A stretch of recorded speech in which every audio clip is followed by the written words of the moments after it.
Alright, I'm going to throw out a quick little review, opinion, whatever you want to call it, of this little hooker here. It's for European skull mounts. This is actually not everything. I got the base mounted on the wall. It's been on the wall. I just took it down to do the review in case anybody was wondering about these things. Pretty cut and dry about them. I ain't trying to sell the product or nothing, but it's just what I have, and I got some more coming because I've actually liked it. I only bought one just as a trial, but they have a bigger version, the big hooker, I believe, and both of them come in black and this bronze color, and it's metal, and they're pretty sturdy. This one, the little hooker, is for your whitetail deer, your pronghorns, and all the smaller game. I say smaller, I mean they're still big, but compared to elk and all the other stuff, you'd go with the big hooker on that. Anyways, give you a little description of it, how it works.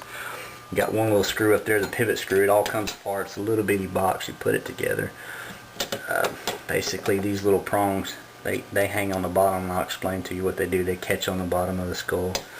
You put this one in first, then you can swivel this thing up and down, and that just gives you the pitch of, let's just say there's your wall there and it's mounted on the wall. This gives you the pitch of your European mount where you want it. You want it sitting straight up or right down. But you can just hand tighten those things, and they're actually the little plastic grommets, which are the lock washer nuts, and once you tighten it down, and these are still loose, I never tighten them. It's pretty cool because you can just pull it out and stick it in a different spot, just see where you like it, and you get the pitch you want of your skull on there, and you're good to go. You can tighten it down if needed, but it's sitting still on the wall. I can't see it moving 60 miles an hour down the road. It's sitting still on your wall, unless you got a mobile home that got a repo or something. Anyways, I'm going to set the camera down and I'll show you how this thing hooks up to. It's pretty nice. And that's not a big head at all anyways. It's kind of a injured deer this year that I shot with the bow. It's always good trophies. But anyways, there's the mount.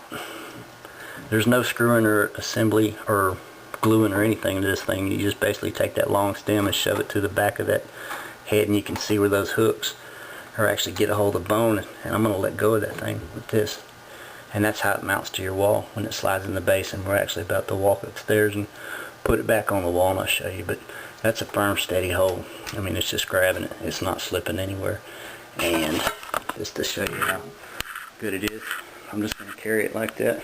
We're going to go upstairs and stick this thing on the wall. I'll show you. It rotates from left to right, from side to side on your wall. It's pretty nice.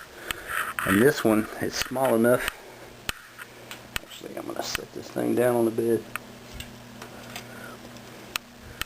There's my base mount. You can't really see it. There's not a whole lot of light. There's two little rings. There's one there and one there. And these little things slide into there. I don't know if you can tell. You just set it down so it pivots on your wall. This gives you the angle of your deer head, and this gives you the direction you want it facing. So you kind of get it where you want it, and you can kind of pull it down and it wedges in there, and it's pretty firm. We'll stick the deer head back on there.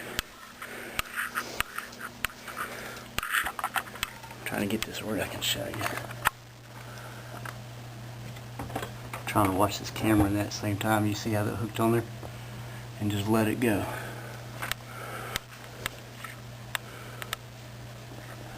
Okay, there's the head.